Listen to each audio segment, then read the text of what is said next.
Bismillahirrahmanirrahim. Assalamu alaikum to all students. Welcome in the class of computer science. Students, हम C language को discuss कर रहे हैं और लास्ट लेक्चर्स के अंदर हमने डिस्कस किया कि अरे क्या होता है। हमने ये सीखा, हमने ये लर्न किया कि अरे is a variable that can store multiple values, कि हम जब एक से ज़्यादा वैल्यूज़ को स्टोर करना चाहते हैं तो अरे हमारी हेल्प करता है। इससे पहले हमें पता था कि वेरिएबल जो हम डिक्लेयर करते हैं उसमें एक वैल्यू स्टोर हो सकती है, लेकिन अरे में मल्टीपल वैल्यू स्टोर हो सकती हैं। इसके एडवांटेजेस क्या होते हैं, डिसएडवांटेजेस क्या होते हैं, लास्ट लेक्चर में हम डिस्कस कर चुके हैं। तो स्टूडेंट्स, आज हम देखेंगे कि हाउ टू डिक्लेयर एन अरे। अरे को डिक्लेयर कैसे करते हैं, जैसे बिल्कुल ऐसे जैसे आप वेरिएबल को डिक्लेयर करते हैं। फिर अरे को वैल्यूज़ कैसे देते हैं, बिल्कुल ऐसे जैसे आप वेरिएबल को वैल्यूज़ देते हैं। फॉर एग्जांपल देखें कि मैं अगर एक कोई वेरिएबल डिक्लेयर करना चाहता हूं तो मैं सिंपल उसकी डाटा टाइप लिखता हूं, उसका कोई नाम लिखता हूं, मार्क्स और सेमीकोलन। तो ये क्या हुआ कि मैंने एक वेरिएबल को डिक्लेयर किया। जब मैंने एक वेरिएबल को डिक्लेयर किया तो मेमोरी में बेसिकली क्या होगा कि मेमोरी में 2 बाइट्स रिजर्व हो जाएंगे। फॉर एग्जांपल ये मेरी मेमोरी है, ये मेमोरी है, तो इसमें क्या होगा कि 2 बाइट्स रिजर्व हो जाएंगी और इस एरिया का कोई नाम होगा और इसका कोई एड्रेस होगा। नाम इसका क्या होगा, मार्क्स, और इसका कोई एड्रेस होगा। और जब भी स्टूडेंट मैं इस वेरिएबल को कोई वैल्यू दूंगा, फॉर एग्जांपल 100, तो क्या होगा, बेसिकली ये वैल्यू यहाँ पे मेमोरी में स्टोर हो जाएगी। एज इट इज़ अरे को कैसे डिक्लेयर करते हैं, देखें अगर आप इसका सिंटैक्स तो वही सेम, डाटा टाइप, अरे का नाम, और सिर्फ एक चीज़ यहाँ पे डिफरेंट है कि ये आपने साइज़ देना है कि आपने कितने साइज़ का अरे बनाना है। यहाँ पे देखें मैंने साइज़ नहीं दिया, यहाँ पे आपको साइज़ देना पड़ेगा। फॉर एग्जांपल इंटीजर, मार्क्स, और ये आपने साइज़ दिया। अब जब आपने वेरिएबल को क्रिएट किया तो क्या हुआ था, मेमोरी के अंदर 2 बाइट्स रिजर्व हो गई या एक बॉक्स क्रिएट हुआ। उस बॉक्स का वो नाम है, उसका कोई एड्रेस है। आप उस वेरिएबल में जो भी वैल्यू स्टोर करते हैं वो इस बॉक्स में जाके स्टोर हो जाती है। लेकिन अगर यही काम जो यहाँ पे हो रहा है कि मैंने डिक्लेयर किया एक अरे और उसका साइज़ क्या है 5, अब मेमोरी के अंदर क्या होगा, मेमोरी में कुछ ये होगा स्टूडेंट्स। मेमोरी के अंदर आपके ये बॉक्स 1 2 3 4 और 5 बॉक्स बन जाएंगे मेमोरी के अंदर, और हर बॉक्स के लिए एक स्पेसिफिक एरिया रिजर्व हो जाएगा। अगर वो इंटीजर है तो उसके लिए भी स्पेसिफिक है कि कितनी उसको आपने मेमोरी देनी है। अगर फ्लोट है तो उसके लिए भी स्पेसिफिक है कि उसको कितनी मेमोरी देनी है। तो इस तरह मेमोरी के अंदर आपके पास समझे 5 बॉक्सेस बन। अब क्वेश्चन ये पैदा होता है कि इन 5 बॉक्सेस में वैल्यू कैसे स्टोर होगी। जैसे यहाँ पे मेमोरी में एक बॉक्स क्रिएट हुआ था और इस एक बॉक्स को आपने वैल्यू दी, इस बॉक्स में जाके स्टोर होगी, लेकिन यहाँ पे ऐसा नहीं है। फॉर एग्जांपल आप अगर मार्क्स को कोई वैल्यू देते हैं तो वैल्यू कहाँ पे स्टोर होती है, तो यहाँ पे थोड़ा सा मामला डिफरेंट है। जब ये मेमोरी के अंदर स्टूडेंट बॉक्स क्रिएट होंगे तो इनके इंडेक्सेस भी क्रिएट होंगे। This is the index 0 1 2 3 and 4। और ये जो आपकी मेमोरी लोकेशन है, कॉन्टिजियस मेमोरी, बिल्कुल साथ साथ आपकी ये जो बॉक्सेस हैं एक दूसरे से ये जुड़े हुए हैं, एडजेसेंट हैं। तो इस सारा ये जो अरे है इसका नाम वही सेम है, मार्क्स ये, और इसके जो इंडेक्सेस हैं 0 1 2 3 4। तो इस बॉक्स को मैं क्या कहूँगा, मार्क्स 0, ये marks 1, marks 2, marks 3, marks 4।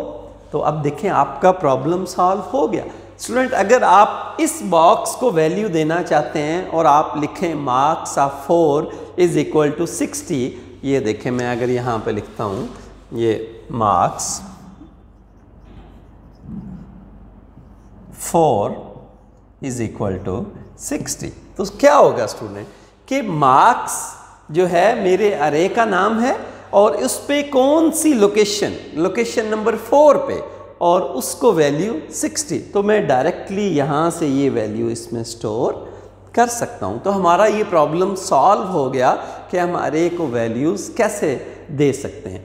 How to initialise अरे, जैसे हम वेरिएबल को स्टूडेंट इनिशियलाइज करते हैं, उसको वैल्यू देते हैं, इसी तरह हम अरे को भी वैल्यू दे सकते हैं। अब इसकी सिंटैक्स क्या है, इसका लिखने का तरीका क्या है।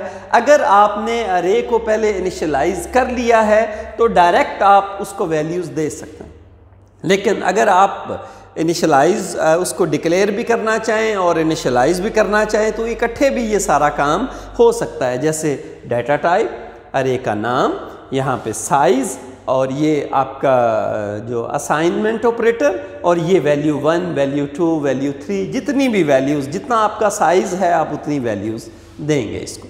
ये देखिए मैंने इसको यहाँ पे इंटीजर, मार्क्स, आपका साइज़, असाइनमेंट ऑपरेटर 70, 80, 100, 90 एंड 60।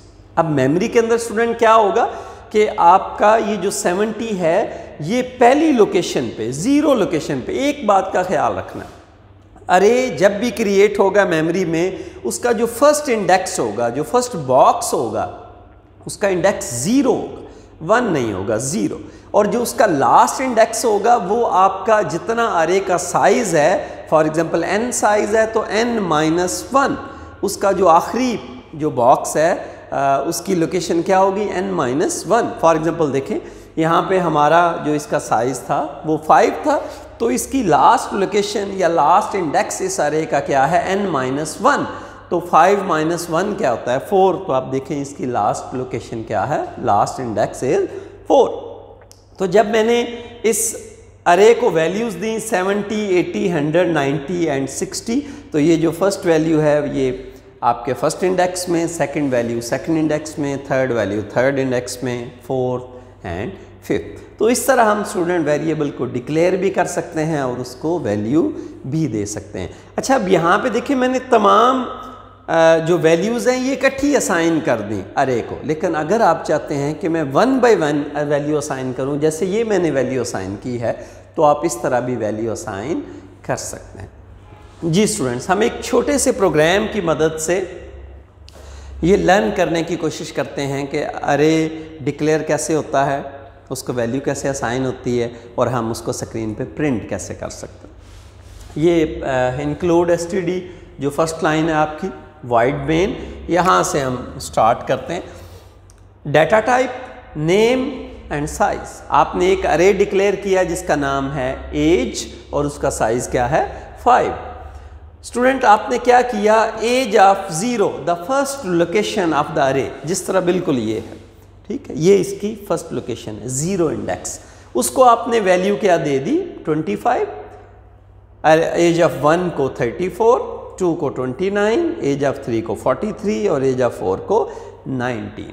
तो हमने कहा कि अरे की जो फर्स्ट इंडेक्स है वो हमेशा 0 होगा और जो लास्ट इंडेक्स है स्टूडेंट वो n-1, तो साइज़ 5 है तो -1 4। तो हमने अरे को डिक्लेयर किया, अरे को वैल्यूज़ दे दी। अब हम इनको स्क्रीन पे प्रिंट करवाना चाहते हैं, तो हमें पता है कि प्रिंट एफ की मदद से हम स्क्रीन पे वेरिएबल्स को प्रिंट करवाते हैं। तो स्टूडेंट हम अरे को भी प्रिंट एफ की मदद से स्क्रीन पे प्रिंट करवा सकते हैं। Printf the ages of 5 persons are, बिल्कुल एज इट इज स्क्रीन पे प्रिंट होगा, कॉलन प्रिंट होगा। ये आपका फॉर्मेट स्पेसिफायर है, इसकी जगह पे पहली वैल्यू प्रिंट होगी, यहाँ पे दूसरी, यहाँ पे तीसरी, यहाँ पे चौथी और यहाँ पे 5वीं वैल्यू प्रिंट होगी, डबल कोट्स।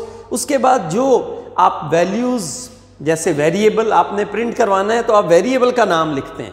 तो यहाँ पे अगर स्टूडेंट आपने जो अरे कि जिस लोकेशन को प्रिंट करवाना चाहते हैं वो लोकेशन लिखेंगे, तो कैसे, एज ऑफ 0 यहाँ पे प्रिंट होगा, एज ऑफ 1 यहाँ पे प्रिंट होगा, इसी तरह age of 2, age of 3, age of 4। तो इस तरह आपकी स्क्रीन के ऊपर ये वैल्यूज़ जो हमने इसको असाइन की हैं ये स्क्रीन पे प्रिंट होंगी। हमें ये फील हुआ कि बिल्कुल ऐसे ही है जैसे हम वेरिएबल को डिक्लेयर करते हैं, वेरिएबल को इनिशियलाइज करते हैं और हम वेरिएबल को प्रिंट करवाते हैं। सेम वही हमारा सारा मामला है। डिफरेंस क्या है कि वेरिएबल में एक वैल्यू स्टोर हो सकती है, लेकिन हम अरे के अंदर मल्टीपल वैल्यूज़ को स्टोर कर सकते हैं। आई होप आपने स्टूडेंट्स अच्छे से इसको अंडरस्टैंड कर लिया होगा। नेक्स्ट लेक्चर में इंशाल्लाह फिर सेम टॉपिक के साथ मिलते हैं। तब तक के लिए अल्लाह हाफिज़। Thank you.